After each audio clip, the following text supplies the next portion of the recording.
video of a PFM crown preparation on an anterior tooth. In this case, we'll be working on tooth number 8.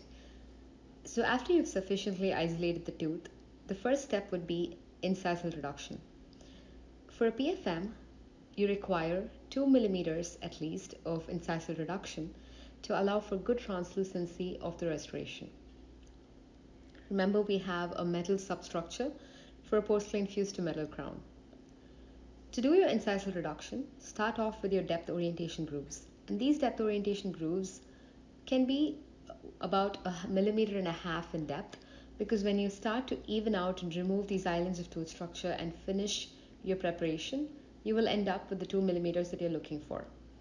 To create these depth orientation grooves, you can use a diamond burr or you can use a carbide like you just saw in this video. A carbide might be convenient because a 330 burr is about 1.5 millimeters in length. So as you can see, you can use that as your own measurement device to check if you have that 1.5 millimeters of depth that we're looking for. Once you've done that, you can switch to a flat end diamond burr, an 847-016 burr. And when you're reducing your incisal area on the upper incisors, you'll be giving a slight palatal inclination, and for lower incisors, it would be a slight labial inclination, so that your incisal surface is perpendicular to the opposing tooth. So right now we're just removing those islands of tooth structure between the depth orientation grooves that you placed, so that you can achieve that 1.5 millimeters of reduction. You might even go a little further than that, and then when you start finishing off, you can reach that 2 millimeters you're looking for. Best practice with tooth preparations is to use a putty index before you start your preparation, so that you can use that to evaluate how much reduction you've achieved. This is especially important for anterior teeth when you're working on the lingual surface, because that's where most often you end up with under reduction, and that's usually a critical error. So start practicing by using a putty index. In this specific video, we'll not be showing you any putty index, but that's a good way to start off. You would have seen another technique of reduction in our other videos where we use a planar reduction instead of a depth orientation groove kind of reduction. You can do the same thing for incisal reduction as well if you have a hard time evening out your depth orientation grooves. That's also another technique that you can use. So you can see how this incisal reduction has a slight palatal inclination as we're working on the upper incisors.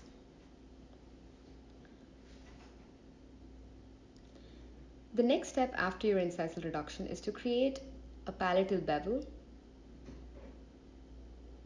which is perpendicular to the opposing tooth.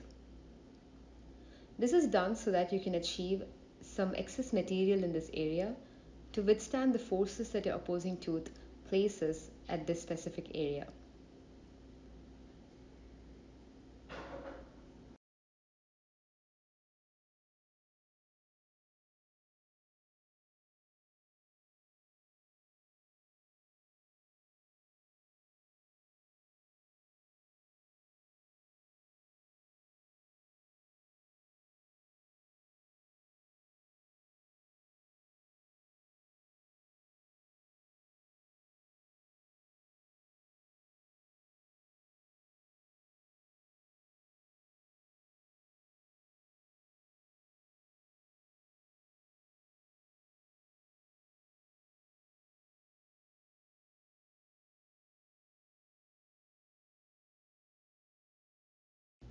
Our next step is axial reduction, and we'll start off on the facial side. The amount of labial reduction required is 1.2 to 1.5 millimeters. It's pretty profound, but that's required to give enough space for the metal in porcelain so that you can avoid over contouring or compromising on aesthetics. You need sufficient space for porcelain to cover up the metal that's under the structure. There are two planes in which you'll be reducing the facial side, so it's called a biplanar reduction. You've got a cervical plane and you have an incisal plane. So the first step for you is to place 3 depth orientation grooves, one in the middle, one in the mesiofacial, and one in the distofacial.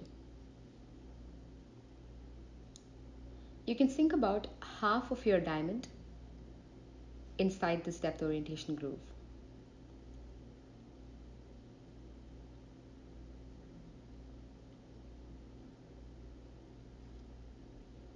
Once you've done that, go ahead and start removing these islands of tooth structure between the depth orientation grooves while also creating a shoulder cervical margin.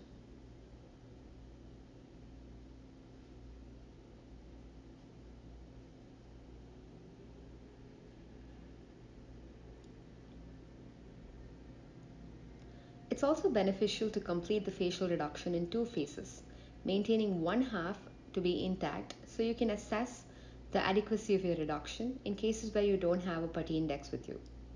So in this case, you can see how we're reducing one half of the tooth structure while we're keeping the other half intact. So it gives you an idea of how much tooth structure you're removing. Keep in mind that your margin should be parallel to your gingival margin.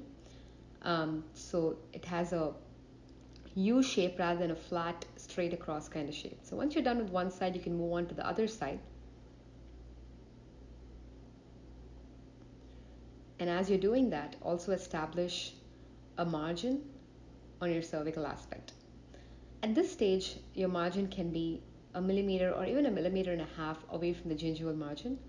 But when you're finishing it, we're going to bring it down to about 0.5 millimeters from your marginal gingiva.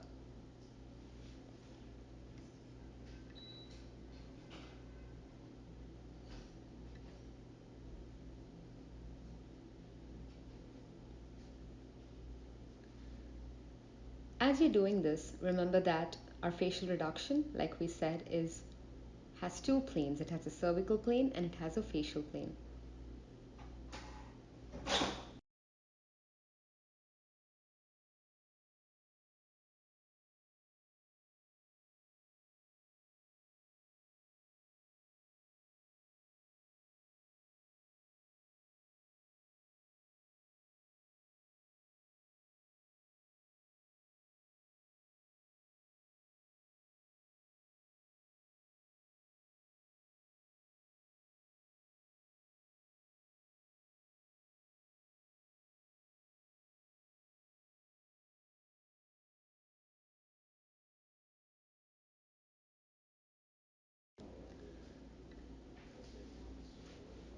Once I'm done with my facial reduction, I usually like to start working on the proximal aspect before I move on to my lingual reduction.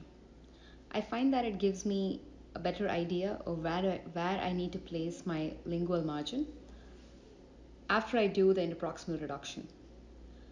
So in this case, again, you can switch to a needle diamond and start breaking your contact on the mesial and distal side. Use a sawing motion from the buccal to the lingual, moving your burr from the cervical to the occlusal aspect so that you can remove that tooth structure between those two teeth. Once you've created enough space to maneuver a larger diameter burr, like an 856-016, you can start using that burr.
Notice how during the interproximal reduction, we're using sufficient protection to protect the adjacent teeth.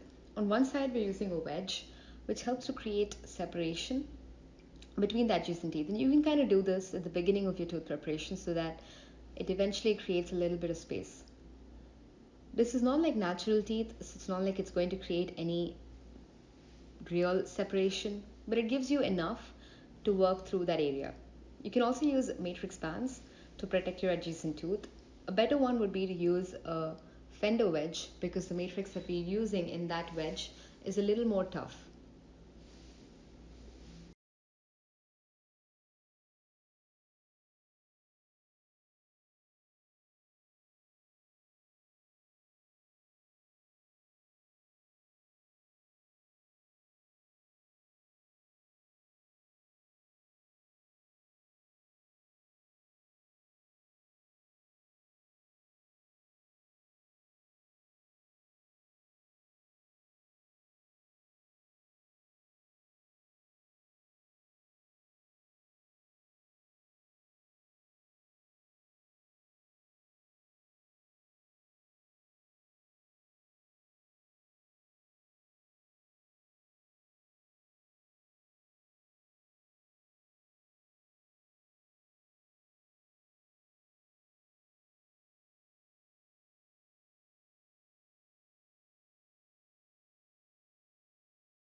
So at this point, we've created enough space to use the larger diameter burr through the interproximal area.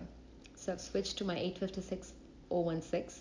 I'm not going to be using my 847 burr because we're only looking for a shoulder margin on the facial side and not on your proximals or on your lingual aspect. So I'm going to switch to my 856-016, which is a round-ended tapered diamond burr. And while I'm smoothing out the surface and creating more space, I'm also establishing my margin.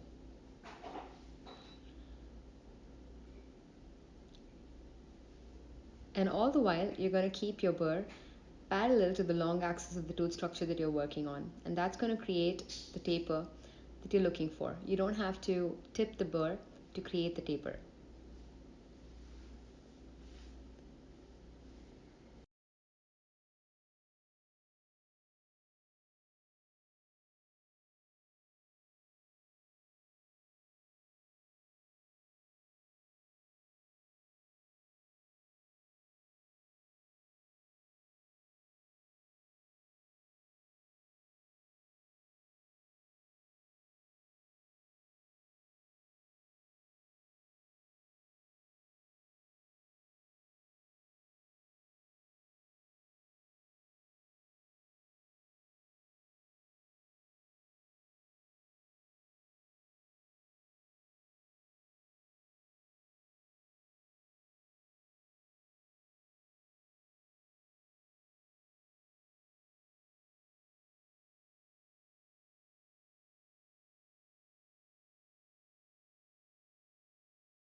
Once you've established your margins on the mesial and distal side, you can now switch to an 847-016 burr and start moving your facial margin, which was initially, if you remember, was quite a ways above this marginal gingiva.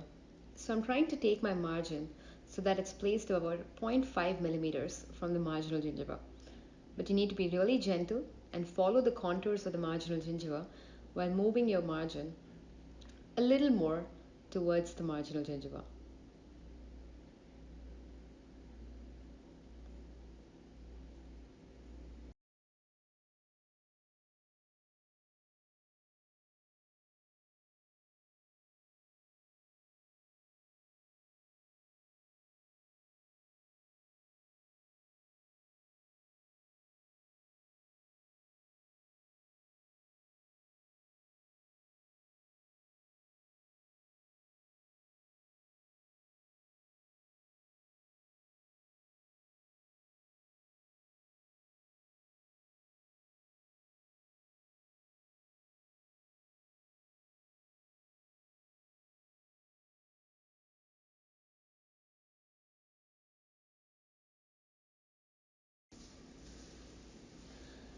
Now we have an even shoulder margin, about 1.2 millimeters in width.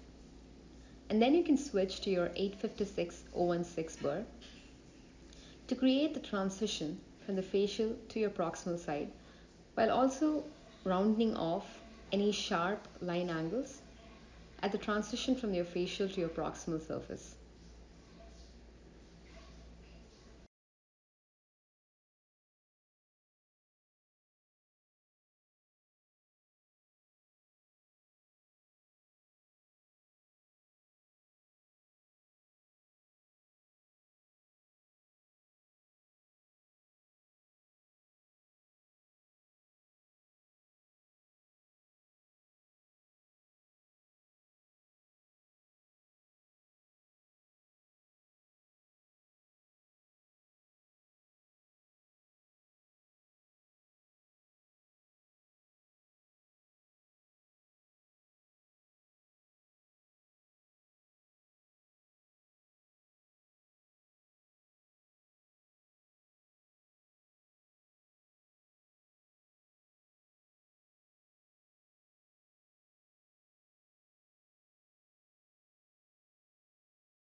Our next step is to move on to our lingual side. So we're going to continue to use our chamfer burr, which is our 856-016 burr. And the margin you're looking for is very small. It's only 0.5 to 1 millimeter, and the reduction you're looking for is about 1 millimeter. It shouldn't be less than this because then you're compromising on the amount of metal that can be over here. And especially since this is the area that's going to take the brunt of occlusal impact, you want to make sure that your reduction is at least 1 millimeter. So use this burr to establish your margins. As you can see, if you complete your interproximal reduction, it makes it a lot more easier to do your lingual reduction as well. The lingual wall height is the wall height that's right below your lingual fossa area and your cingulum. So this lingual wall height should be at least 1.5 millimeters in length.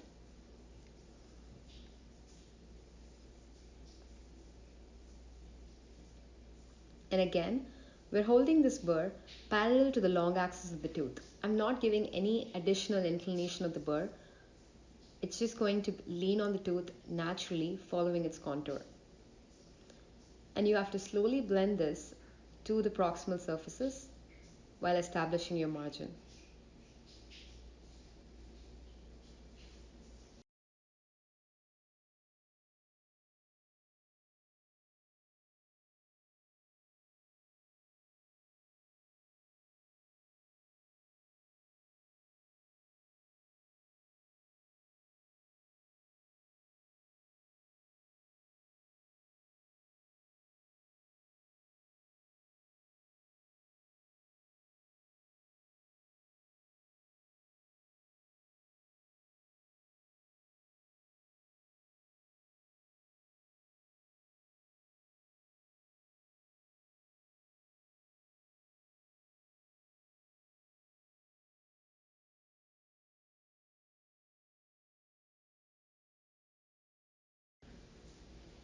Our next step on the lingual area is reduction of the cingulum and the fossa. So you have to start off by using a football diamond and reduce your cingulum area first. It also helps to kind of shade the area using a pencil so you know which area you're working on, and it also gives you an idea of which areas of that surface is untouched. A football burr works perfectly just because of the shape of it. It sits right there where our fossa area is and helps to reduce that specific area. If you don't have a putty index, a good idea is to use a depth groove and use a round burr about 1 millimeter in diameter, and use that to place a depth groove which is about 1 millimeter, and then use a wheel diamond burr to reduce the area following the concavity of this part of the tooth surface. But if you have a putty index, then this technique where we're using a football diamond and we're reducing the tooth structure using our planar reduction technique works perfectly well.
Once you're done with your lingual reduction, switch to a slow speed handpiece and use a red striped diamond.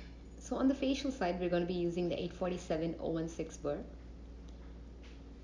and start smoothing out your margin and your axial surface, removing any scratches that you did while using a cursor diamond, maybe a black or a green, and go around until your proximal side. So you want your porcelain to be wrapped around so that you don't see the metal margin. So you have to go beyond the contact point with your adjacent tooth to establish this shoulder margin. You can also appreciate in this angle how we've given a biplanar reduction on the facial surface. We still have some sharp margins which we'll get to eventually.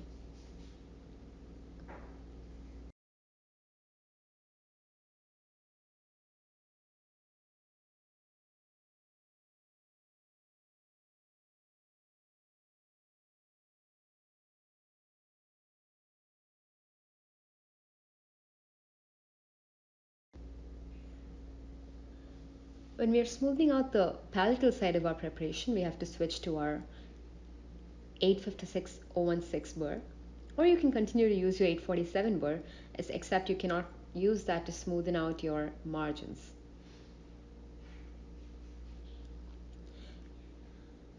And you can also use that to smoothen out and round off your cingulum area as well. At this step, we're only finishing the tooth preparation because we're already done with all the requirements a PFM crown needs, which is 2 millimeter of incisal reduction, about 1.2 to 1.5 millimeters of facial reduction, and a lingual axial reduction of 1 millimeter.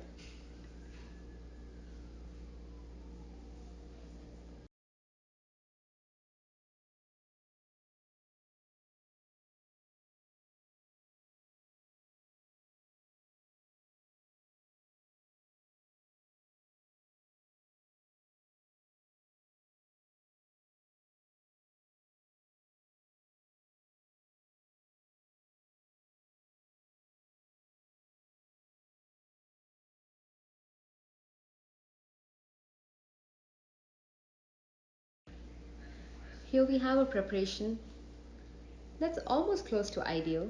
It has a smooth preparation that's devoid of irregularities, an even margin on the facial, which wraps around to the aesthetic area, and a lingual margin of about zero point 0.5 to 1 millimeter, and an even reduction in the axial, proximal, and the palatal aspects. And I think this preparation looks pretty good as it is. You can also use an end cutting burr to refine your facial margin if you have any J-shaped margins.